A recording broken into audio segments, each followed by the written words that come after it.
Hello students, welcome to the maths class. Today we are going to learn very interesting thing about cube roots.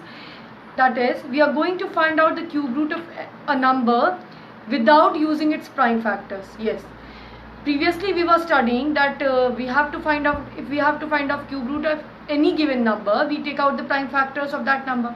Now we will learn how we can find out the cube root of any number without using its prime factors.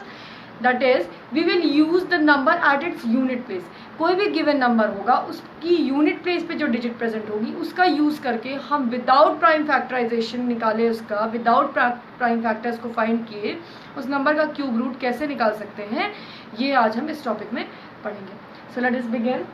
Cube root using digit at its unit place. अब देखिए, मैं आपको steps पहले बताऊंगी और steps के साथ साथ एक क्वेश्चन है आपकी बुक में, क्वेश्चन नंबर 3 आपकी एक्सरसाइज का, जिसमें आपको एक गिवन नंबर के लिए कहा गया है कि without using prime factors find out the cube root of that number. So हम उस क्वेश्चन को भी साथ साथ सॉल्व करेंगे. सो एज ए एग्जाम्पल आपको स्टेप्स भी क्लियर होते रहेंगे. So have a look. यहाँ पे सबसे पहले देखिए, मैंने क्यूब्स लिख रखे हैं. 1 से 10 तक सारे नंबर्स के क्यूब लिखे हुए हैं, which will be used in this question. So first of all, step number 1, for numbers of 4, 5 and 6 digits, the cube roots will be of 2 digits. इस बात का हमेशा ध्यान रखिएगा कि जो भी नंबर दिया हुआ है जिसका आपको क्यूब रूट निकालने को बोला जा रहा है, अगर वो नंबर 4 डिजिट का है या फिर 5 डिजिट का या फिर 6 डिजिट का, तो उसका जो क्यूब रूट आएगा वो हमेशा 2 डिजिट का आएगा. देखिए, यहाँ जो क्वेश्चन हम ले रहे हैं ये कितने डिजिट नंबर है, 1 2 3 4 5 डिजिट नंबर है. दैट मीन्स इसका जो क्यूब रूट आपका आएगा वो 2 डिजिट आएगा. Fine. Moving on to step number 2, make group of 3 digits starting from the unit digit of the given number. अब आपको क्या करना है, जो नंबर जिसका आपको क्यूब रूट निकालना है उसमें यूनिट प्लेस से 3 डिजिट्स का ग्रुप बनाना शुरू करिए. 3 डिजिट का एक ग्रुप. देखिए, मैंने यहाँ यूनिट प्लेस से शुरू किया, 7 3 और 9 का एक ग्रुप बनाया. Now the digits left over are only 2. अब सिर्फ 2 ही डिजिट बची और मैंने आपसे कहा था 3 डिजिट का ग्रुप बनाइए. So there is no tension about it. अगर डिजिट्स 2 ही बचेंगे तो सिर्फ उसका ही ग्रुप बनाइए. लेकिन जब आप शुरू करेंगे यूनिट प्लेस से तो पहले आप 3 डिजिट का ही बनाएंगे. अगर देखें यहाँ पे 6 डिजिट नंबर होता, यहाँ पे कोई एक नंबर और होता तो आपको फिर 3 डिजिट मिल जाती, लेकिन नहीं था. So there is no tension about it. आप शुरू करिए 3 डिजिट का ग्रुप बनाने के लिए, बाद में जो भी डिजिट बच जा रही है उसका आप ग्रुप बना सकते हैं. तो पहले 3 डिजिट का मैंने एक ग्रुप बनाया यूनिट प्लेस से स्टार्ट करते हुए, इधर से राइट साइड से, और फिर मैंने 2 डिजिट का बना दिया एक group. Moving on to step number 3, from the last digit of the given number determines the digit at the unit place. देखिए, हमने क्या किया, हमें पता चल गया कि 2 डिजिट का हमें क्यूब रूट मिलेगा, हमने ग्रुपिंग कर दी. अब आता है सबसे मेन चीज़ कि आपको वो क्यूब रूट में डिजिट्स कौन कौन से होंगी. सो सबसे पहले हम जो क्यूब रूट होता है मुझे पता है कि 2 डिजिट का होगा, इसकी हम यूनिट डिजिट फाइंड करने की कोशिश करते हैं सबसे पहले.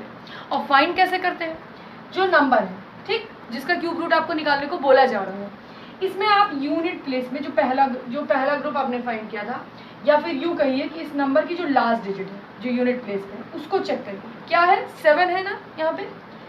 अब आप इस क्यूब्स की टेबल में चेक करिए कि कौन से नंबर का क्यूब ऐसा है जिसकी यूनिट डिजिट 7 आ रही है. Again I am repeating this sentence. इस टेबल में चेक करिए किस नंबर के क्यूब की जो वैल्यू है उसमें यूनिट प्लेस पे 7 है, मतलब जो इस नंबर में डिजिट है वही वहाँ पर है.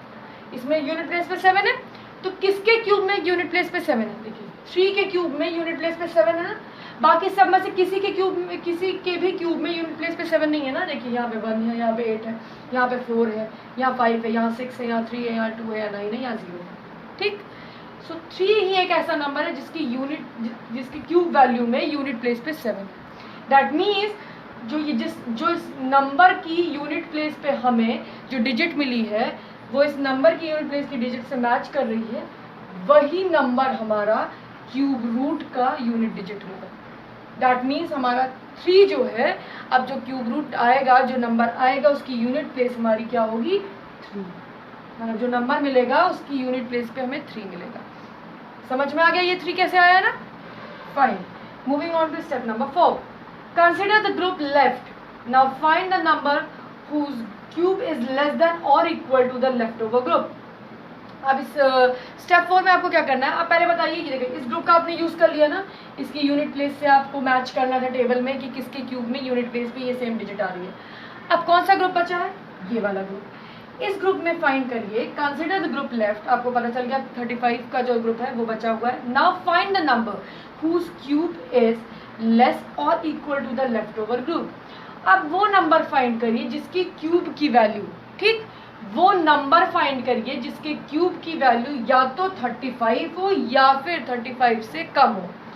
देखिए, लेस देन और इक्वल टू 35, इनमें से जितने नंबर्स दिए हैं इसमें से बताइए किसका क्यूब ऐसा है जिसकी वैल्यू 35 है या फिर 35 से कम है।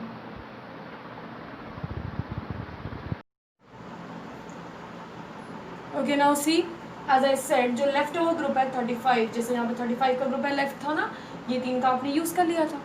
सो ये 3 नंबर्स का जो पहला ग्रुप था इसका आपने यूज कर लिया था, 35 वाला ग्रुप बचा था। अब इस ग्रुप वैल्यू को चेक करना है, क्या किसी के क्यूब की वैल्यू 35 या फिर 35 से छोटी आ रही है। नाउ सी यहाँ क्यूब जो वैल्यूज में चेक करिए, 35 देखिए बीच में इसी किसी के बीच में आएगा ना, 27 और 64, दैट इज 3 के क्यूब और 4 के क्यूब के बीच में कहीं आएगा 35 ना। 3 का क्यूब 27 है और 4 का क्यूब क्या है, 64। अब कंफ्यूजन हो सकती है कि ले कौन सा, कंसिडर कौन सा करें। सो मैंने क्या बोला था, या तो वैल्यू 35 ही हो और या फिर 35 से छोटी हो। सो 64 तो 35 से बड़ा हो जा रहा है ना, 64 35 से बड़ा हो रहा है, सो ये कैंसिल, इसको नहीं लेंगे। 27 35 से छोटा है, सो हम इसको कंसिडर करेंगे। अब ये मतलब नहीं है कि यहाँ 27 लिखेंगे, मतलब 27 किसका क्यूब है, 3 का। सो दैट इज कि यहाँ जो 10th प्लेस पे नंबर आएगा हमारा वो क्या आएगा, 3 आएगा। इस केस में, इस प्रोसेस में देखिए, चेक हम सब कुछ क्यूब वैल्यू पे करते हैं। यूनिट डिजिट चेक करनी थी तो हमने क्यूब वैल्यू पे की, और फिर हमको चेक करना था कि ये नंबर आ रहा है, इस नंबर को चेक करना था कि क्या ये नंबर या फिर इससे छोटा नंबर आ रहा है, वो भी मैंने क्यूब वैल्यू में चेक किया। लेकिन जो हम लिखते हैं वो नंबर्स लिखते हैं, मतलब हम चेक क्यूब वैल्यूज में से करते हैं, ठीक, और लिखते नंबर। गॉट इट ना, कि हम यहाँ पे चेक करेंगे और नंबर्स के कॉरेस्पॉन्डिंग जो नंबर रहेगा वो लिखेंगे। यूनिट डिजिट हमने चेक की थी तो सब अच्छा। अब इस क्वेश्चन में ये चीज़ आपका लक अच्छा था कि दोनों प्लेस पे एक ही नंबर आया 3 3। सब क्वेश्चन में ऐसा नहीं होता, ठीक। सो देखिए, मैंने जब यूनिट डिजिट चेक की तो मैंने क्यूब वैल्यू में से चेक की कि 7 देखे किस यूनिट डिजिट किसकी यूनिट प्लेस पर है। लेकिन जैसे मुझे मिला कि यहाँ पे है, मैंने नंबर 3 लिखा, ये तो नहीं किया ना कि 27 कॉपी कर दिया। वैसे मैंने जब 35 चेक किया तो मैंने चेक किया 35 यहाँ पे कहीं आएगा। सो मैंने देखा 35 एग्जैक्ट तो नहीं मिला, लेकिन उससे छोटा 27 मिल रहा है। सो फिर मैंने 27 तो कॉपी नहीं किया ना, मैंने उसके करस्पॉन्डिंग जो नंबर था वो कॉपी किया। वो जिसकी क्यूब वैल्यू होती है उस नंबर को हम कॉपी करते हैं। That means cube root of 35,937 is 33. So this is how we take out the cube root without using prime factors.